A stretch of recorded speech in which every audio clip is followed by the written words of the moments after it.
আসসালামু আলাইকুম, সবাই কেমন আছেন? আগুন দিয়ে এই ভিডিও কেন বানাইতে হইব? সরি আপনারাই বলেন, আগুন দিয়ে কেন ভিডিও বানাইতে হইব?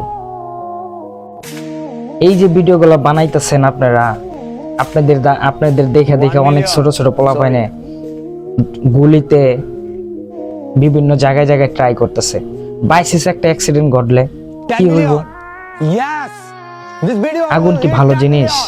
এই যে ভিডিওটা বানাইতেছেন, এটা কি একটা ভালো ভালো ভিডিও?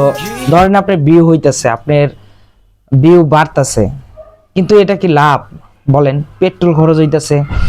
একটা মানুষ খারাপ ভিডিও, মানে এটা একটা ভিডিও রিক্সের ভিডিও, মানে রিক্স মানে পুরাই রিক্স, ঠিক আছে? বাইসিস এই জায়গায় আগুন ধরাইলো, এই আগুনটা যদি আরেক জায়গায় লাগা জায়গা, ঠিক আছে, তখন কি হইব? মানুষ তো এটা ভালো কিছু শিখতেছে না। আপনাদের দ্বারাই ভালো কিছু শিখুক, আমরা এটাই কাম্য করি। বুঝতে পারছেন?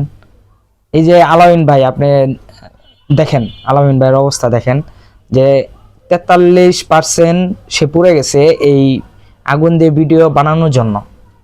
শুধু আগুন দিয়ে ভিডিও বানানোর জন্য 43% তার গায়ে এই শরীর পুড়ে গেছে। এটা লাভ কার হইল বলেন? আলামিন ভাইয়ের কি লাভ হইছে?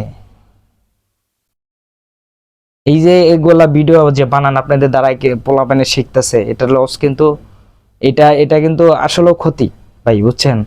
এগুলা বানায়েন না, ভালো কিছু করেন, ঠিক আছে? ভালো কিছু করেন। আপনাদের ফলো করে অনেকেই, আপনাদের দ্বারা ভালো কিছু শিখুক, আমরা সবাই চাই। সবাই ভালো থাকবেন।